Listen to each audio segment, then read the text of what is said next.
Syedrolun pelaksanaan sholat Jumat di Masjid Agung Al-Falah Sigli Kabupaten Pidi menerapkan pola physical distancing atau jaga jarak fisik.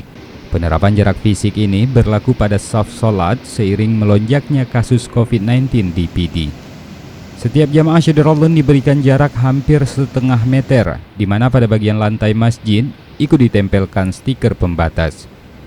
Meski demikian, Syedrolun, imam tetap meminta makmum agar menjaga saf tetap lurus dan rapat. Namun, jamaah tetap berdiri di pembatas yang telah ditetapkan.